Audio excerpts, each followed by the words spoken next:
Hello and welcome to Nation Watch for today, Sunday, 23rd June 2024.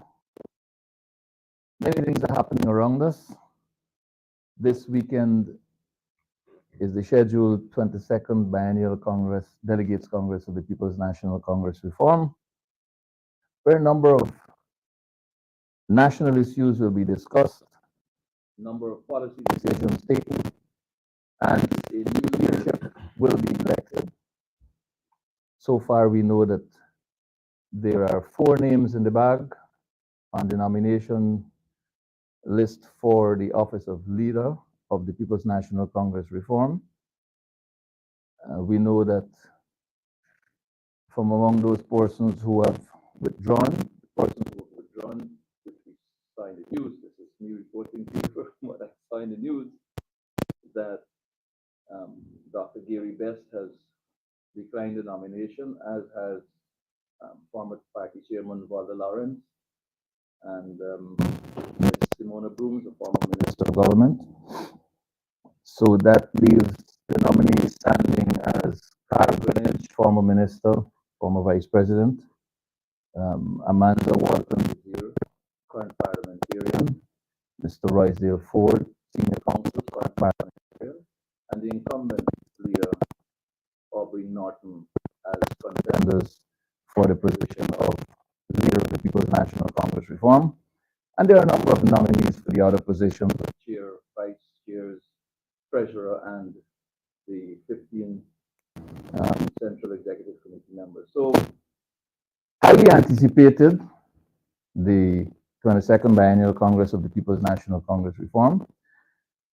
And you know that there was a tremor last night.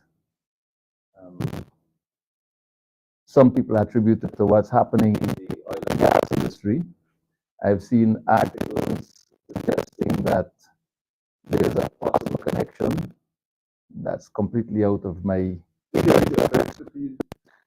But today, another very important issue is going to be discussed here on Nation Watch. And we'd like to ask you to invite as many people as you can to join this particular conversation. We're discussing sanctions and public finance. My guest today is Mr. Rod Lucas, economist, accountant, former chair of the Guyana Revenue Authority, as well as the Guyana Power and Light. Mr. Lucas, welcome once again to Nation Watch. It's a pleasure to have you as always. Well, thank you very much, Mervyn. And it is certainly my pleasure to be here with you. There's a number bouncing around, $114 million US. Write the number down. We'll come to it in a couple of minutes. Public finance. The Corporate Finance Institute defines public finance as follows. Public finance is the management of a country's revenue, expenditures, and debt load through various government and quasi-government institutions. This guide provides an overview of how finances are managed, and the guide we're going to go to today is Mr. Rod Lucas. Tell us, sir, what is the background, in your estimation, to the sanctions that have befallen us? I wouldn't put it down to 3 individuals, but to us, a nation.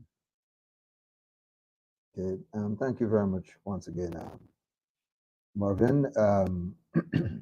Let me just touch on this issue of public finance.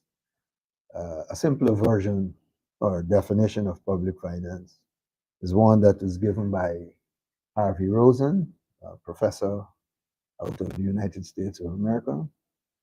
He describes it as the taxing and spending activities of the government. So we know, in effect, what we're talking about.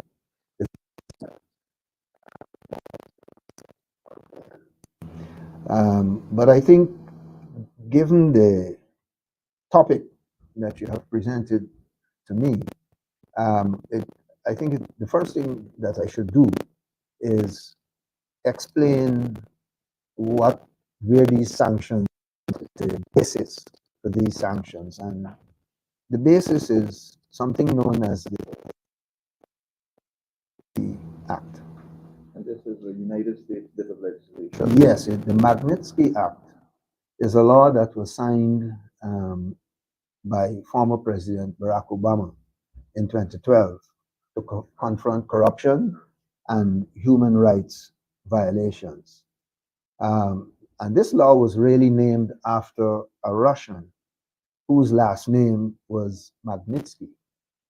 And according to the US, who died from police abuse and neglect while in a Russian prison. And his sin was exposing fraud that was being carried out by members of the Russian government.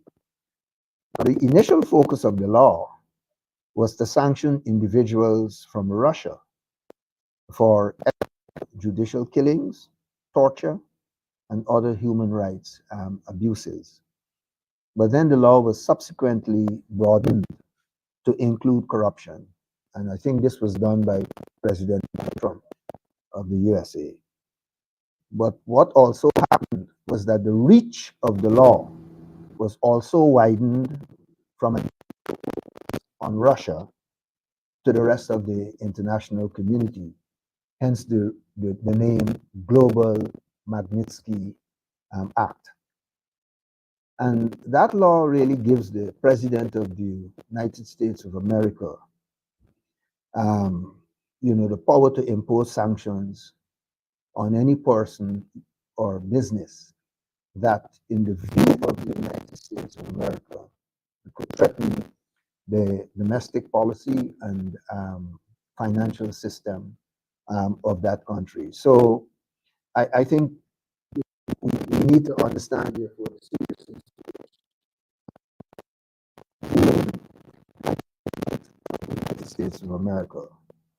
And the thing about it is, you see, sanctions from the US tends to be imposed by one or two institutions. It's either the Congress or the president. And in the case of the Global Magnitsky Act, this is being done under the emergency powers of the President of the United States of America. Yes, the authority was delegated to the Treasury Department, which has used its Office of Financial Assets Control, to implement the sanctions.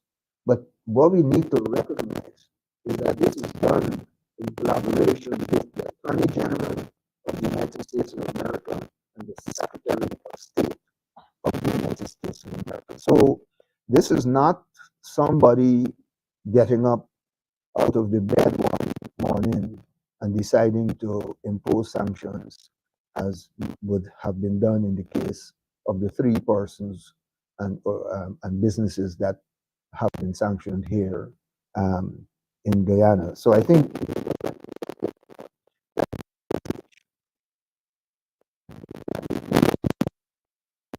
what the United States as a threat to the financial system and whatever activities were taking place here in Guyana that may have caused them to believe that the activities here could be a threat to the United States of America. So this thing has a context. The sanctions that were imposed on the three Guyanese and the businesses that they have are connected to a belief on the part of the United States of America that this is posing a problem for them. The seriousness behind these sanctions, according to the Treasury report that I read, Treasury release that I read, says that the severity of these sanctions have to do with, among other things, connection to, as you alluded to earlier, human rights violations. This could be very, very troubling for our country, which has already been blacklisted once for this violations. And we've also been ranking not happily on the Perception index of corruption. Yeah. Perception of corruption index.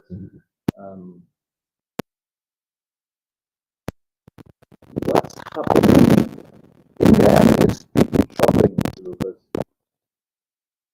above all things, there's a there's a hush when it comes to dealing with this very, very serious and issue of far-reaching consequences for us as a nation. The General Secretary of the People's Progressive Party was forced out, playing it down. Nation Watch last week identified the fact that the president, the head of state, head of government, was silent. He has come out and he has not done justice to this issue. He has not allayed the fears of the population. But what is coming out of the soundbook of the PPP and its government is that Guyana must wait for information from the US federal authorities before it can commence local investigation, which sounds to me very suspect because the United States have information. The United States have this information that, look, here's the number regarding what is on those documents leaving your country, and here's the numbers that actually arrived in our country. The Treasury report says 10,000 kilograms of gold was underdeclared. According to numbers available,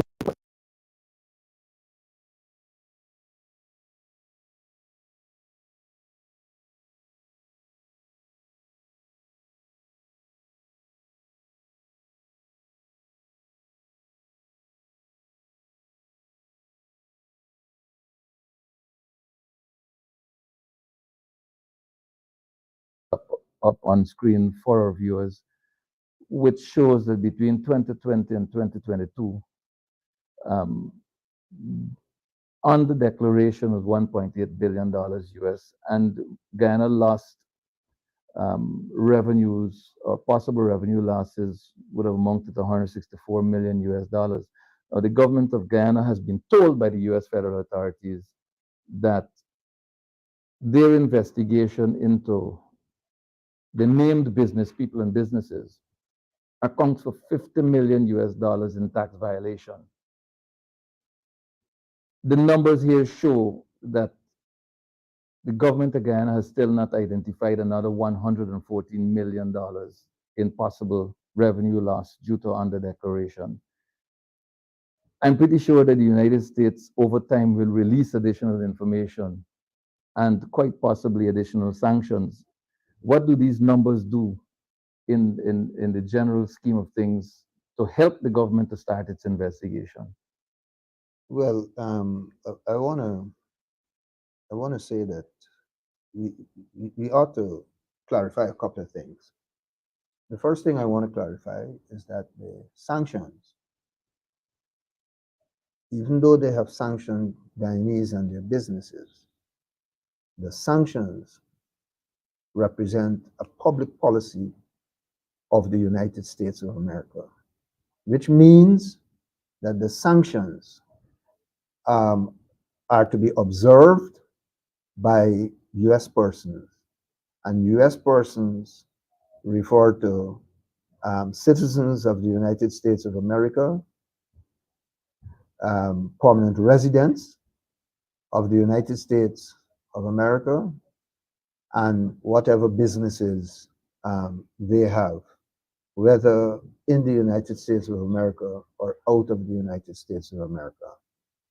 So whether you have a subsidiary or whether you have a branch outside of the United States of America, those are all subject to observing the sanctions, which means they are the institutions that cannot do business with those specially designated persons here in Guyana, and nor could they do business with anyone who is doing business with them.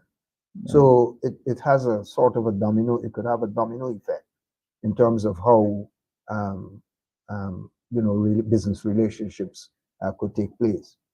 And so it implies, therefore, that any person living in Guyana who is a US person, whether a permanent resident or a citizen, is subject to this Magnitsky Act and these sanctions. They cannot do business with the sanctioned persons or anybody doing business with them. Those are the people who have to be very concerned and careful.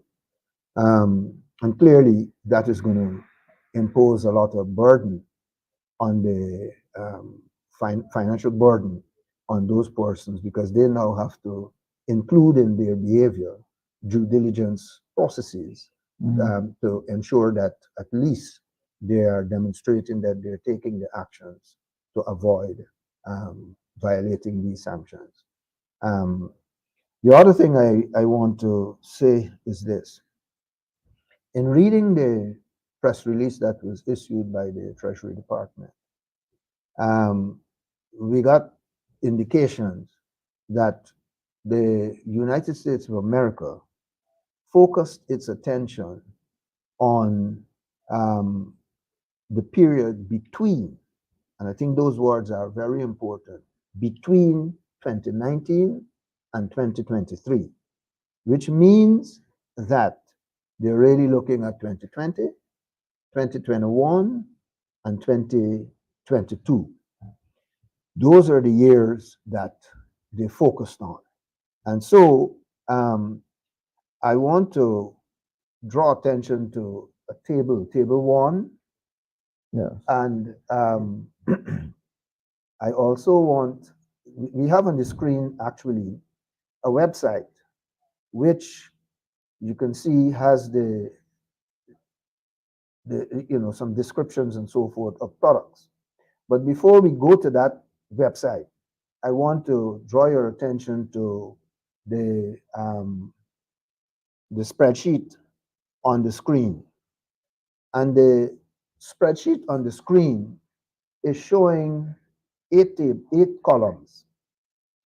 The first column shows the years that we understand the United States of America would have been investigating with respect to gold exports from Guyana.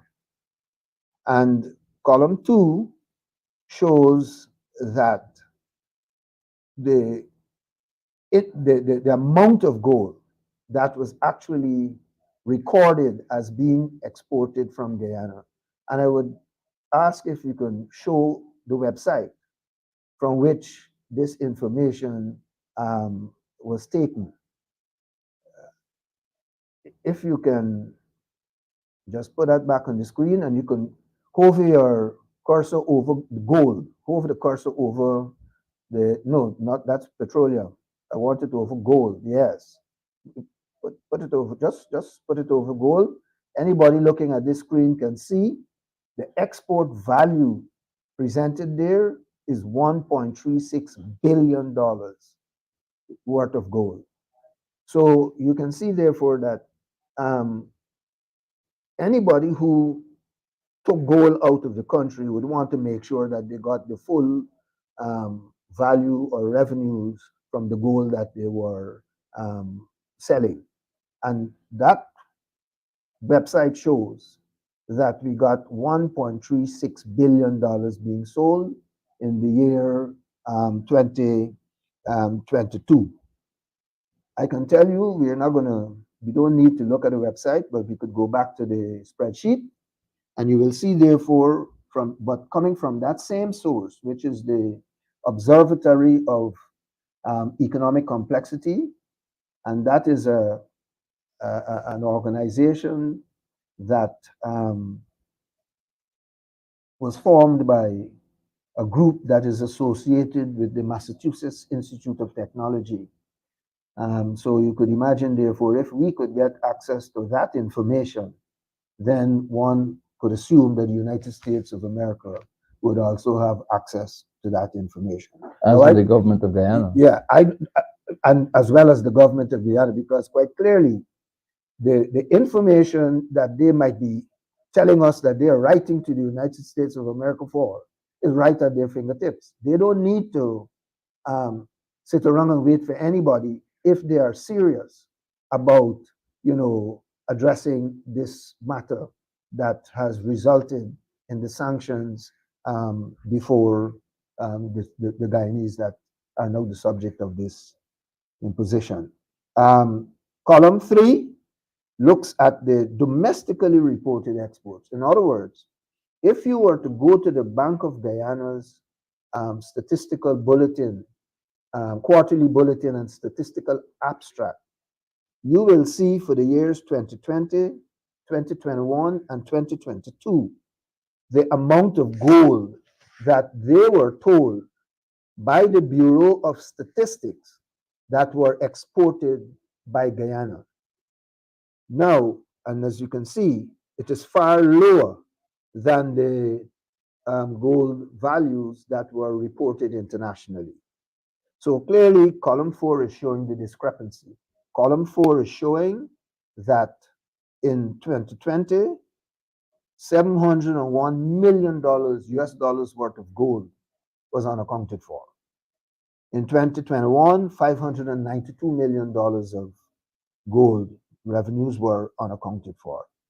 In 2022, $530 million of gold revenues that were unaccounted That's for. foreign exchange loss, isn't it? And so they all add up to about 1.8 billion US dollars, let's say 2 billion US dollars in foreign exchange that was unavailable to this country.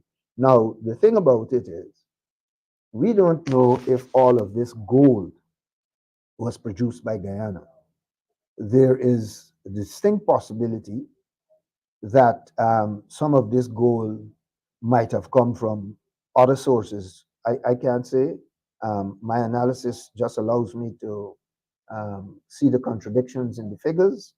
Um, Clearly, investigations will have to be done to understand the background to these differences and so forth.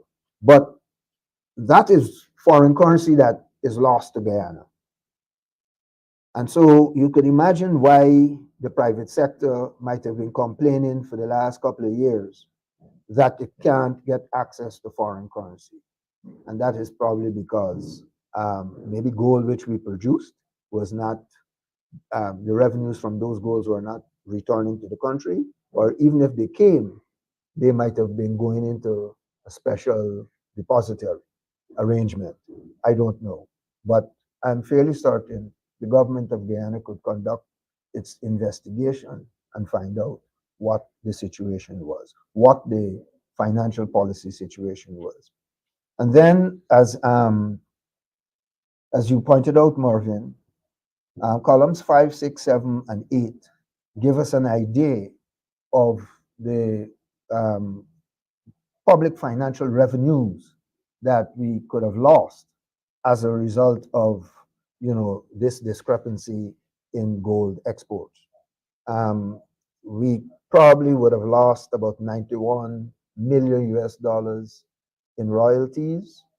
We probably would have lost $46 million in income tax revenues, and probably would have lost um, $27 million in export duties. And these are United States And these dollars. are all United States dollars. Now, the total, therefore, loss, possible loss, was $164 million based on the data I have here. Now, my data might be wrong, I don't know, but I showed you the sources from which I got my data and what the data said.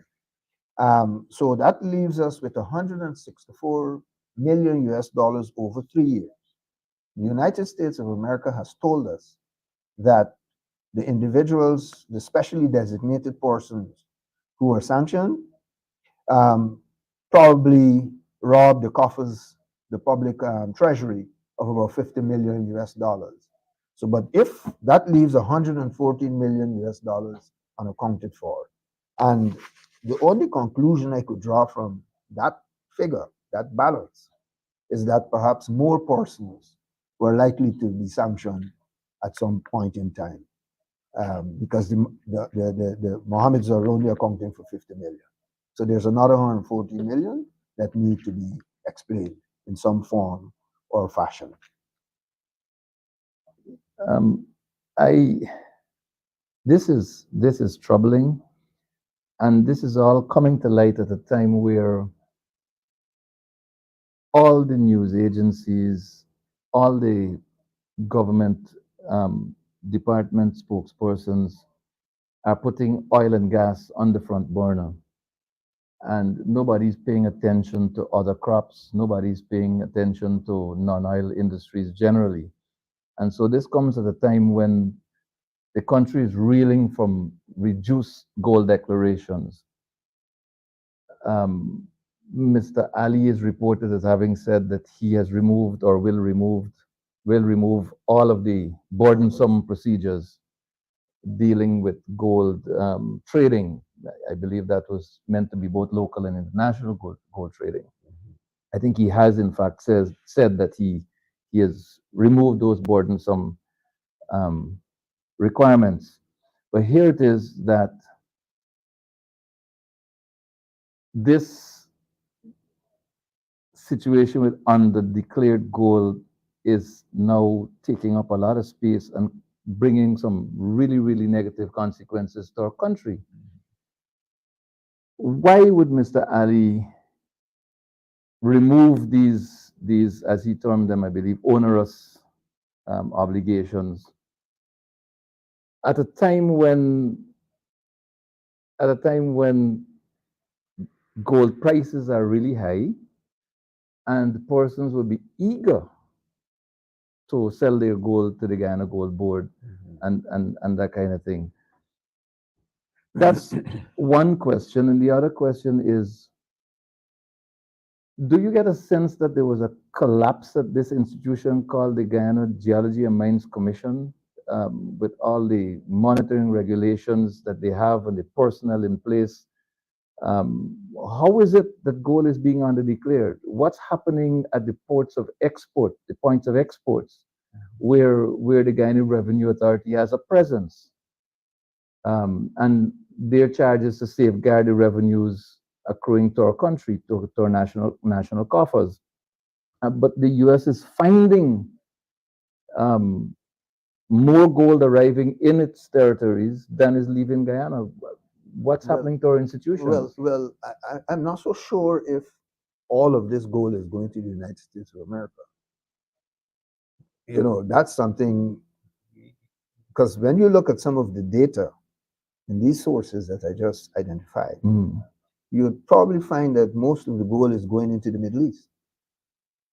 And so there might be other reasons why our gold is, why the United States of America may have become concerned about these large undeclared values of gold. You know, so that's one thing. But again, I'm sure if a proper investigative arrangement was put in place, we would be able to find the answer, you know, to that question. But I think there's something else we need to allow Guyanese to understand, and it follows on the point that you made about Mr. Ali saying that he is removing the onerous burden on the gold industry when he took office. You know, given the configuration we have of our finance portfolio, he is the finance minister. He is. Mr. Ashney Singh is the senior minister within his office with responsibility for finance. The data that we got from the Bureau of Statistics, therefore, is data that they control. So they ought to know. Then why ask the United States I don't know for why they're information? asking the United States of America for information. They ought to know because they control the data.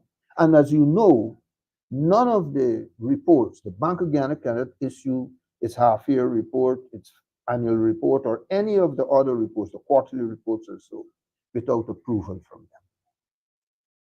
So they have a direct responsibility for the public finances of this country and for the availability of that information to people in this country and around the world. They have that obligation. The government of Guyana is laying blame at the foot of the APNUAFC administration. But when the PPP was in government, this was happening, and when the PPP was in opposition, it was defending what happened under its watch. Can we now trace some historical data from 2000 to 2004? Let's go to table 3, for example. No, I want to go to table 2. You want? Because I think it's very important. If you can put up table 2, it's very important for our viewers to understand, the contrast. Right. Let's do table two and set the record straight on the APNU AFC administration 2015-2020. Right. You can see from table two that from 2015 to 2019, how much gold was sold internationally and what was reported domestically from the Bank of Ghana. And there's a very small And you variance. see there are very small variances. And in fact, you can see by 2019, the APNU government was cleaning up the mess. Yeah. By 2019, the APNU government was cleaning up the mess. I don't understand why I see the president and Mr. Jagdeo talking about on it was happening on the APNU and their watch. Nothing of this scale I want that to we have ask, seen. I'm sorry, I want to ask our viewers to take a very good look at table two, because we're going to go to some other tables which will bring some background to this matter, and will demonstrate where where the discrepancies really occurred.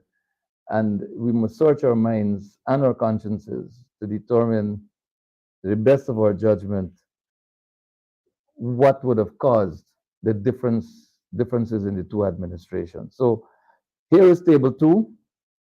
Here is where this whole business of um, inaccurate declarations, under declarations, call it what you may, were being tidied up between 2015 and 2019. Um, Mr. Lucas, give us some further insight into this, because the clock is running and we got some other issues, some other tables, and some other details to dig into. No, I think the table speaks for itself. It demonstrates clearly that there was an effort on the part of the APNU administration, to regularize things A in this successful country. effort, I'd add. And some people would agree with you, Yeah. But, and again, I want you to see that the information was taken from the same two sources as the first table. The Observatory of Economic Complexities report, which is produced, as I said, by an entity associated with the Massachusetts Institute of Technology in the United States of America, and from the Bank of Guyana. And the Bank of Guyana gets its data from the Bureau of Statistics that it puts in these tables. So you can see that under the APNU administration, Table 2 demonstrates clearly that there was a genuine effort to fix the problems that you had in this country. Now, And it obviously would have taken some effort, because you're working pretty much with the same staff that you had mhm, when things were not as, as good as you would have wanted them to be. so to me, this government is trying to pretend that it had no idea that this thing was going on, that gold smuggling was taking place. But I have my doubts, and here are my reasons. And what I'll do is I'll present them in a couple of tables. There are multiple tables that I have. So we moved to three. So we move to table Table three, three.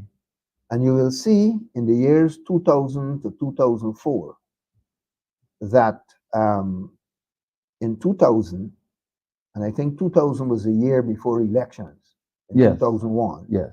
you notice that we had $122 million of unreported exports of gold. Mhm. If we were to go to table um, table 5, let's jump to table 5. You will see from 2010 to 20 table 5. If you give me table 5, please. Yeah, from 2010 all the way to 2014. Now, again, I think 2010 was a year before Before elections, election. right? You notice that again, there's a high value, There's a spike, a spike in 170 million. in the in the undeclared Yeah, goal, and then it happened again in 2014, fairly high spike yeah. to Immediately before elections. again immediately the year before elections. So it's telling me that what has been happening, from 2000 all the way to before APNU took office, that the PPP government, which was in power, must have been aware all these years that undeclared gold was leaving this country. It's a very interesting thing. I was told that part of the reason why this gold smuggling was taking place was because the royalties were too high. 5% royalties were too high. And here we are with Exxon and its oil, and we ask for a lower royalty and everybody's complaining. I don't understand.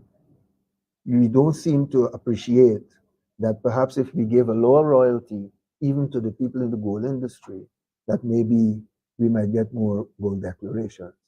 So I don't understand why people are complaining with the 2% royalty that we give to Exxon, you know, in light of what is taking place in the gold industry.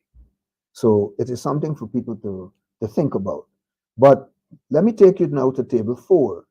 You notice I jumped table 4, and the reason I jumped it was because table 4 didn't follow the normal pattern. And you would see, however, the year before the 2006 election, that was the year I understand we had the big flood in Guyana. So the opportunity to engage in the activities that they normally could engage in before an election year was not possible. And I'm pointing all of this out to tell you that, as far as I'm concerned, the PPP administration is fully aware of what has taken place that has led to the sanctions being imposed on these persons in this So country. following on that line of thought, maybe the intervention, the sanctions, may have come at an appropriate time to nip in the bud the possibilities of 2024 breaking all records in the run-up to the 2025 elections, or Quite possible. scheduled. Quite possible. But there's another reason why I'm skeptical about this government saying it doesn't know and it has to rely on the United States of America for information. I mean,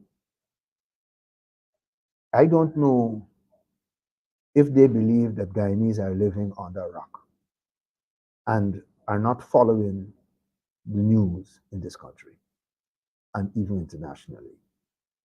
But my second reason for my skepticism is driven by the fact that May Thomas, one of the specially designated persons, was stopped and searched by the United States officials in April 2023, a full year before the sanctions came.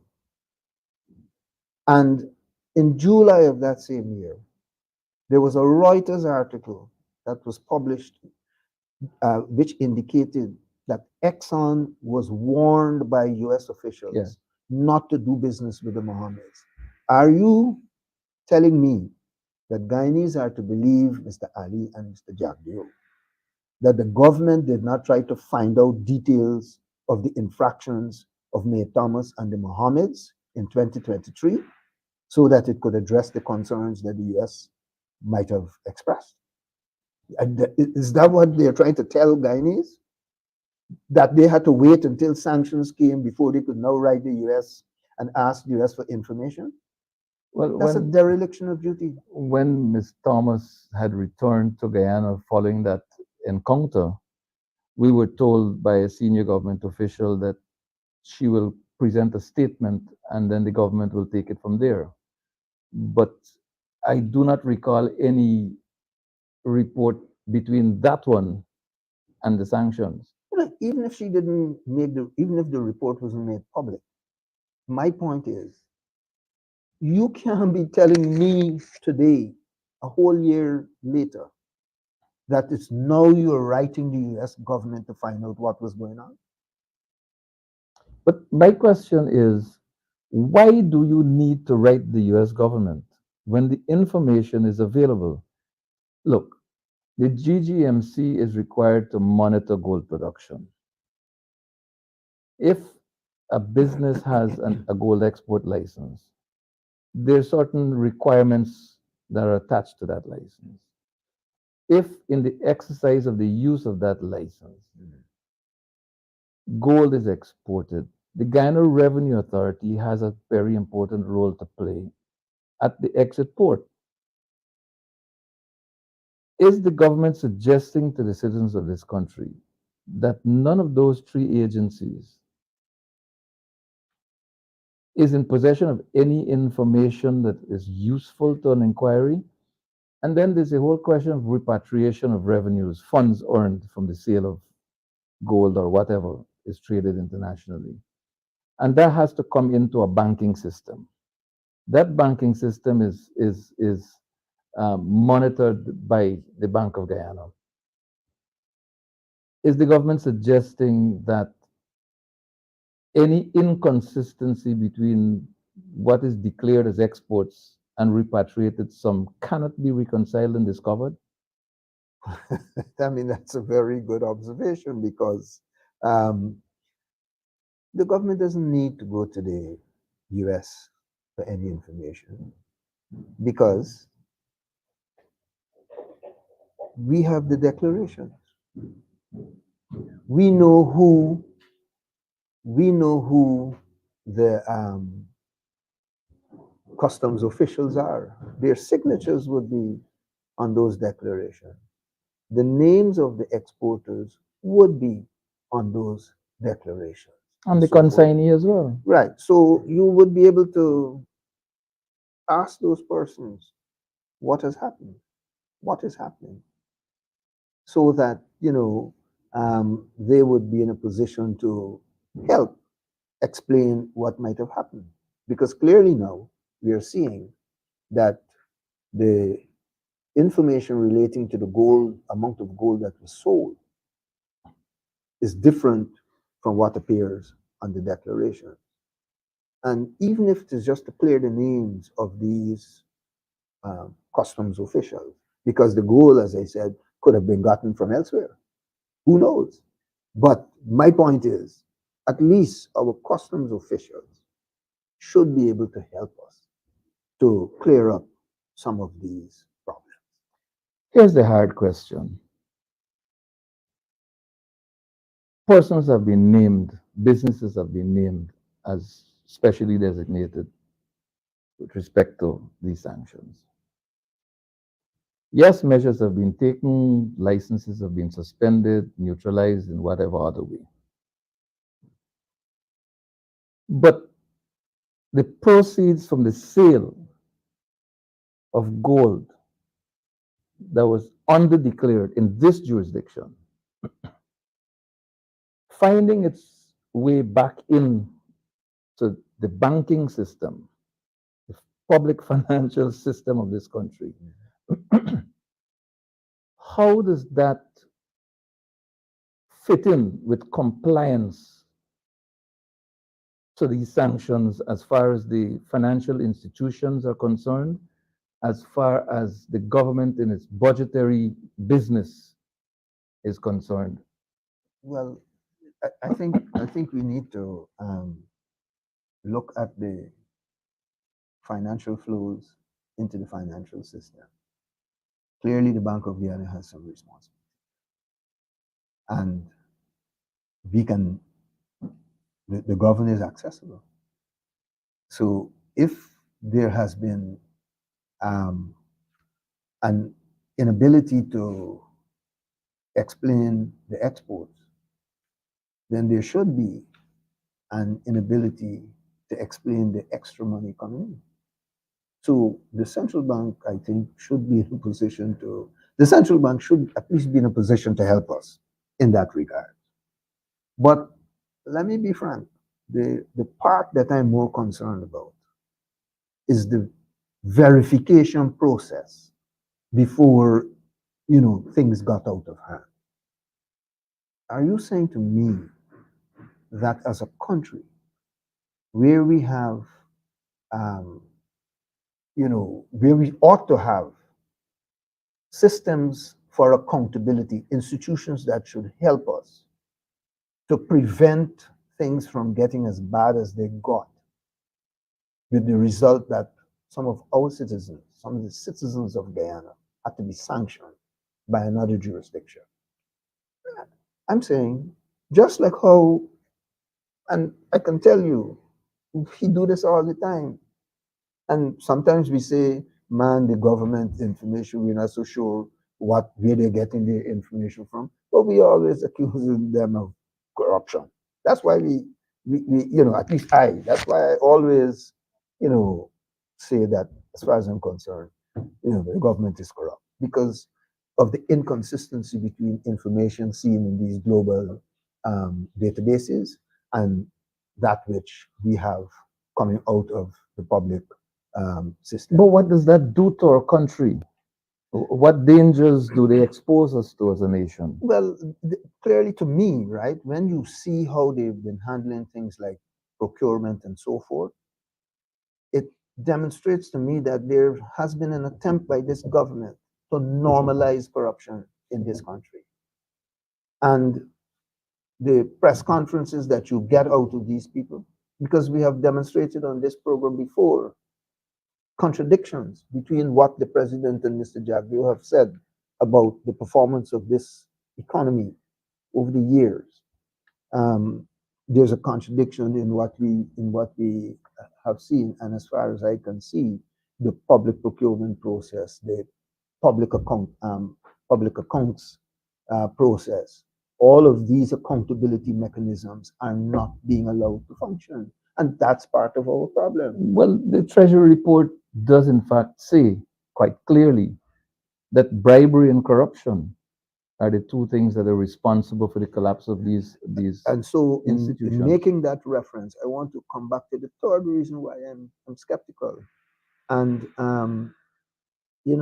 I want to look at the press release and I want to read, a little bit of information that is here before in the press release. And it says here that in sanctioning Ms. Thomas, they did it because she was or is a current or former government official. And now listen to this part. Or a person acting for or on behalf of such an official, Yeah. who is responsible or complicit. So the Treasury knows who she's acting, on whose behalf she's acting. They have an idea on whose behalf she's acting. So, and she can be at the permanent secretary level acting for some street runner. Yeah. She cannot be acting for a street runner. But it has come to a point now, growing up as a little boy in the bush, we had this term we used to use. I don't know if the young children still use it. Fight for self. Fight for self. It was about cricket, football, gum, anything. Fight for self, even food. I can imagine. It now comes to a point where it appears that the fight for self has started because Mr. Ali has said, I am not compromised, not me, I'm not compromised. So instead of Mr. Ali saying to the nation, here's what we're faced with, these are the reasons, possible reasons for us being where we are, these are the possible consequences, and these are the actions your government will be taking over a specific period of time to bring the situation back to normalcy and to ensure that lost revenues are recovered, culpable people are punished, and that the system works. His emphasis was on not me, I'm not compromised. What kind of leadership is this in times of crisis? Well, I think he understands the magnitude of the mess that they have created for the people of this country. And I think it's very unfortunate. You know, um, these sanctioned persons might have broken the law in some form or fashion. But what I'm concerned about, and it comes to the point you were talking about, but not me, they did not take the time to recognize the impact that this would have on the individuals as well as the rest of this country. That is the part that bothers me so much. That he is now talking about trying to pull himself out of this situation, when, as the leader of the country, he has to take full responsibility. He and his partner, the guy who comes on every Thursday, Mr. Jagdeo, comes on every Thursday. And because Mr. Jagdeo himself has boasted in one of his press conferences that he is the guru of the economy in Guyana. And that, because I remember him saying that Mr. Norton didn't know anything and so forth. He knows everything. And you're trying to tell me that He doesn't know. you now got to call the United States of America to figure out what's going on? So I want to say something else before you close the program. All along, we're all focusing on the financial issues. But remember, this Magnitsky Act also addresses another issue, which is extrajudicial killings and other forms of human rights abuses, including torture. And so we must remember, therefore, that that element is also referenced in the press release that was put out by the Treasury Department. And so I am curious, because this is of even greater concern to me, because while we're all talking about money and possible money laundering and so forth, I really want to know how the government is going to address some outstanding matters relating to the deaths of people in this country. Hopefully, they're attached to the action taken by the U.S. authorities. But in maybe 3 minutes or so, I got this last question I really must ask you. There were signals, there were signs, a drought of foreign currency in the banking system, in the cambio system, drastic decline in gold declaration, outside of spiraling cost of living considerations. But the drought in foreign exchange and the massive declines in gold declaration, were these two signals not sufficient to cause any responsible administration to start an internal assessment of what's going on? Yes. And I think they told us that they did warn, they had meetings with the private sector commission, and that they would do things to make foreign currency available. And that would have been about 2 years ago, when the private sector commission, or the private sector, I think it was GCCI, it might not have been the commission itself, it might have been one of the bodies. And it wasn't until recently that they made $84 million available. About a week or two ago, I think the announcement was made that they made $84 million available. So they can't tell me that they didn't understand what was happening to our economy.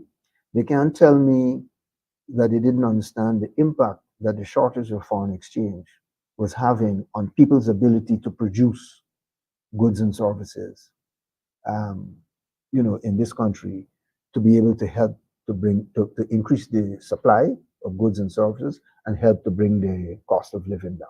They can't say they didn't know that. They say they're the gurus.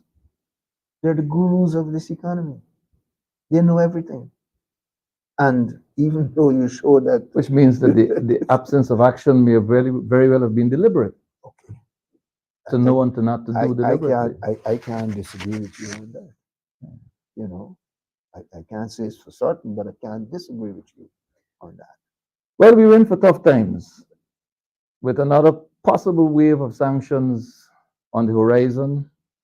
We don't know how soon, we don't know the targets, we don't know the entities, personalities who may be involved in the second wave of sanctions. But what we do know is that the government of Guyana is not taking enough measures and is evidently not serious enough, not responsible enough in addressing this matter, which could have severe consequences for our country. Ladies and gentlemen, that's all we have time for today on Nation Watch. I want to thank Mr. Ra Lucas, my guest, for making the time to come and speak with us on Nation Watch. Thank you, sir. Thank you very much. And to all our viewers, wherever you may be, thank you for joining us and staying the course of the program with us. We'll be back again next Sunday by God's grace. Until then, I am Mervyn Williams, your host, saying so long.